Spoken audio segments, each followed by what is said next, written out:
Hello and welcome to BusyWorksBeats.com. Today I'm going to show you how to make your beats louder. So you may ask, why do you need to master your beats? It's because when we put them up on YouTube, SoundCloud, or wherever, even if you want to put it on streaming websites, we want the beat to be as loud as possible so that when people hear it, they feel it. And then they write to it, they get inspired. And then if they purchase your beat, they can get the unmastered version. This also kind of prevents artists from just taking your beat off of YouTube and trying to rap over it because it's hard to rap over a mastered beat. So this way it kind of helps you to get more licenses going. So I want to shout out Dave Godowski from Izotope. He sent me this so long ago, and forgive me, because I saw in Panorama Mastering's video, he showed a feature on Ozone 11 that I was like, dang, that feature looks fire. And I was like, wait, didn't Dave sent this to me? And I completely forgot. After having a kid, my brain is not working the same, but we're getting back together day by day. So I want to show you guys some techniques. So firstly, in FL Studio, what I'm going to do is up the buffer length when it comes to mastering. I usually put it at about 1024 or above. And we're going to load up Ozone 11. And I have a beat loaded up. So firstly, what we're used to. Let me start with what we're used to. So let's go to the maximizer first. If you just want to go for loudness, just try the maximizer first before you get into all the other stuff. So let's run this through some clipping, some soft clipping.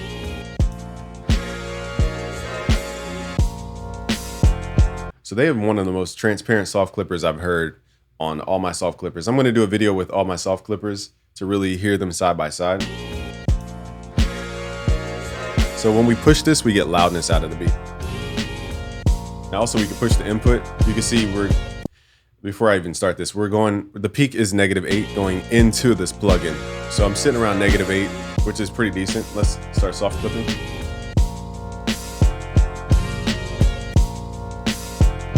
Now, if you wanted more crunch, you could push your input into the plugin. This is what this is for.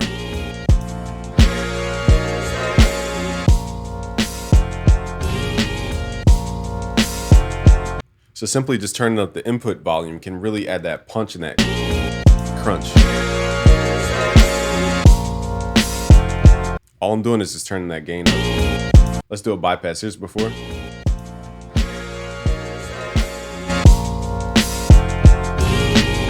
And I think that's a lot of gain, so let's pull this back.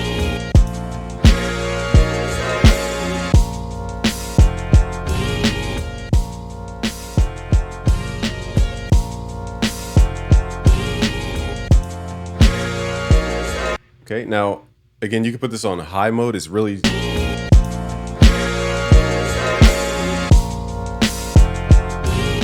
Let's try the different modes. It just basically gets louder. Here's low, medium, and then here's high.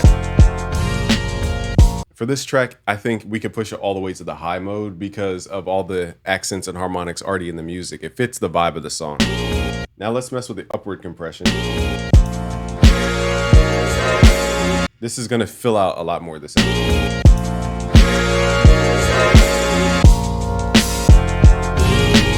So now we have more volume. I'm going to pull back on the soft.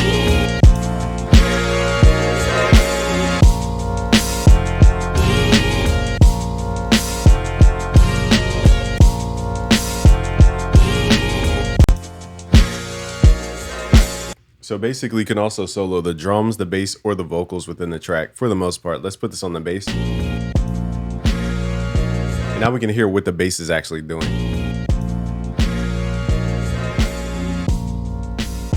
Okay, so it says applies processing to the vocal stem of the input signal.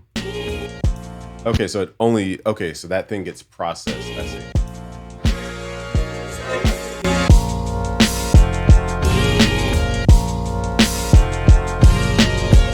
Okay, so that's just the making it loud part. There's still a lot more tools in here. I'm going to get to it, but let's go to the gain knob and pull this up. Now, one thing, let me make sure my limiter is off because I use a limiter for the video, so I want to make sure it's not turned on. So it's not even going through L2. This is just Ozone.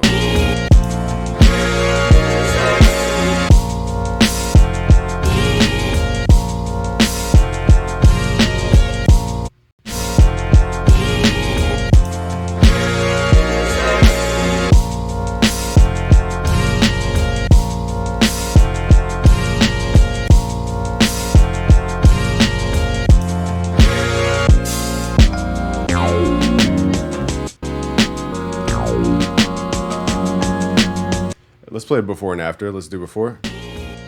Look at how like here's after.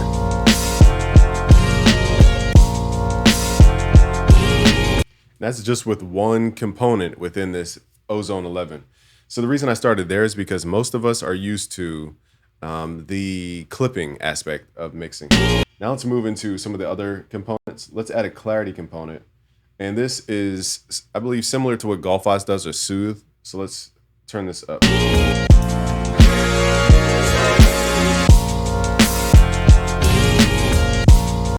So I think it's getting rid of basically the clutter in the mix, from what I understand. Now let me widen this out. I think we could actually pull these bands. Here we go. So let's see what we got here. Let's solo this. Only this feature.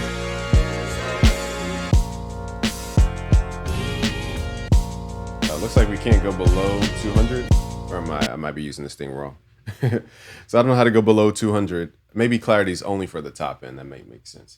And then we have mid-side mode, transient, sustain mode. So if you wanted to do mid-side, meaning you only want like stuff in one area, like the mids, for example. Let's solo the mids. Because it has a lot more jumping and movement.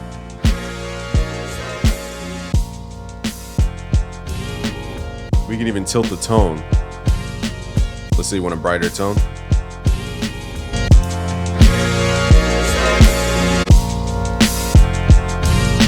So what I'll do is I'll bypass this section. Let's see if we made it worse or better. Here's before.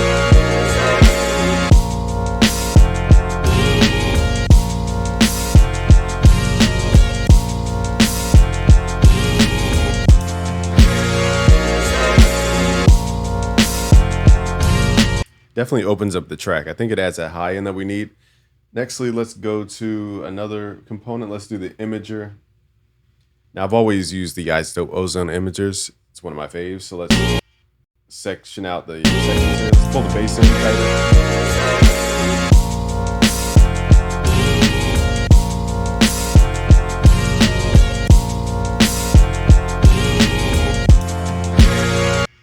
I think they also have something called like, it's either stabilizer or spectral shaper.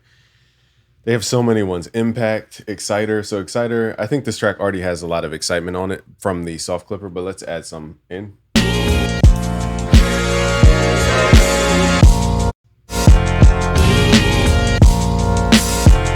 You hear that crunch. Pull it back.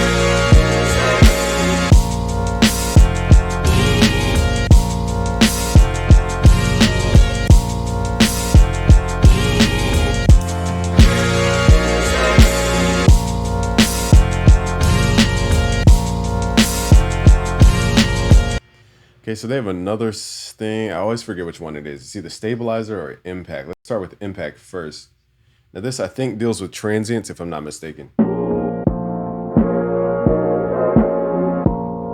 So basically, in short, transients are things that grip onto the ear. Like the ear grips on transients. And the reason we need transients, you might think transients are just ghost things that you just cut away. But the reason we need them is because our ear needs a dramatic difference in order to like perceive change and perceive something being interesting, in short.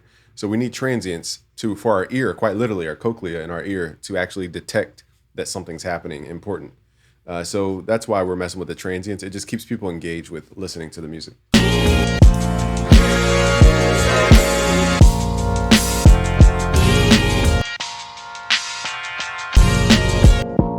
So the top end of the kick and the snare being, their transients are pretty exaggerated.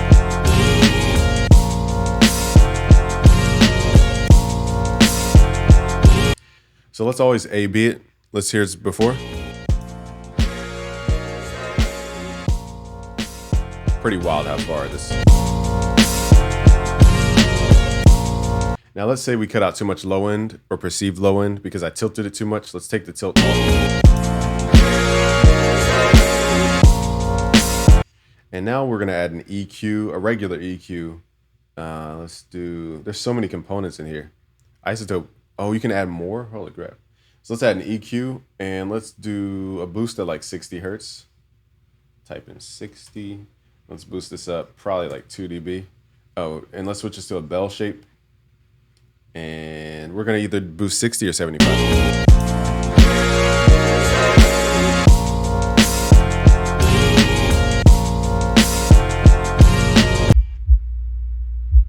Let's try 75. So 75 is more of the kick, 60 is more of the bass. I like that.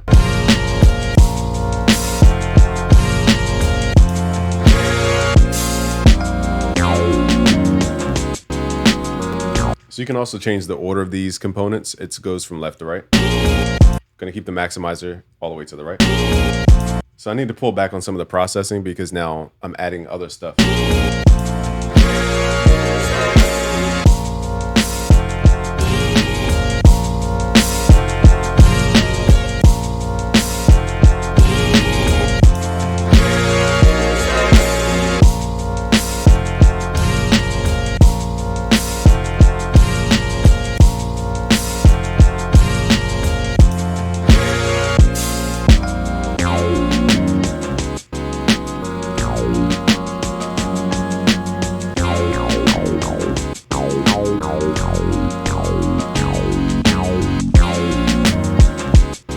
Okay, so I forgot to add this on mid side. Let's try stereo mode.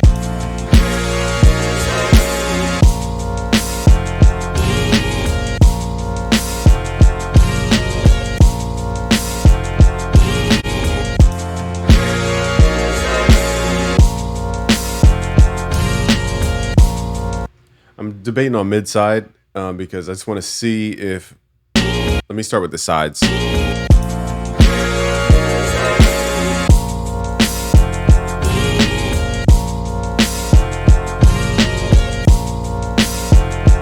Yeah, okay, so I like the sides being cleaned up more than the mid.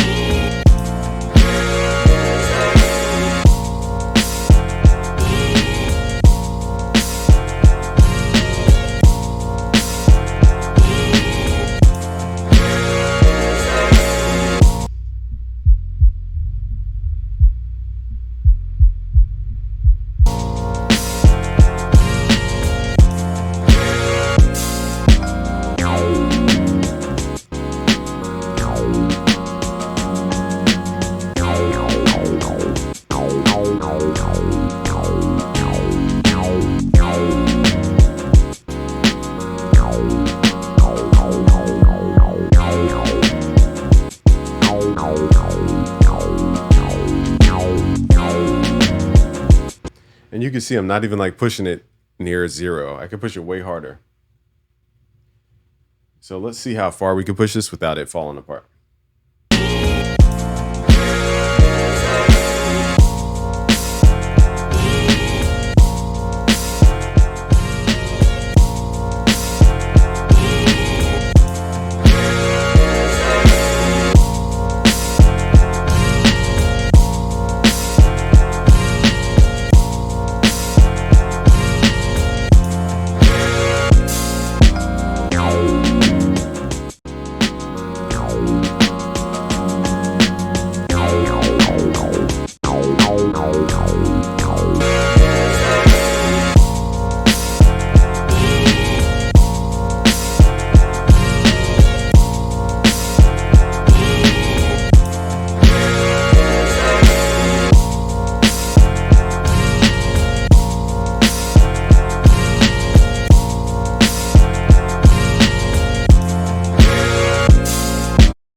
They even have different modes for your maximizer. So let's try different modes to see if they add more harmonics to this actual sound. So let's switch them out. I forgot this IRC different modes. Let's do modern.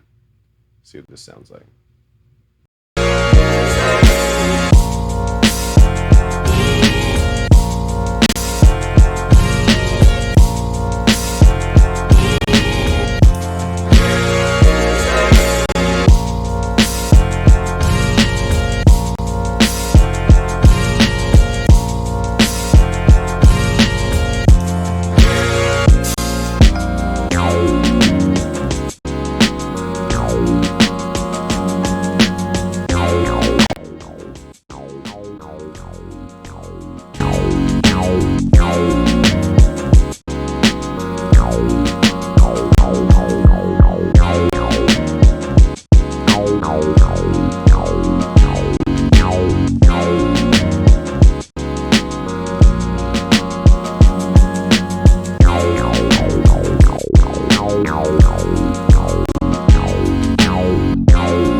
Man, Isotope had it the entire time. I missed the email, Dave. I apologize. I'm sorry.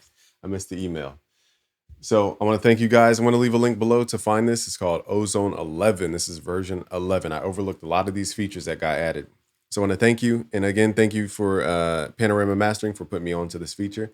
And to Dave and to Jeff Manchester. Peace out, guys. Subscribe if you're new. Go to busyworksbeats.com to learn more about mixing and mastering. Peace.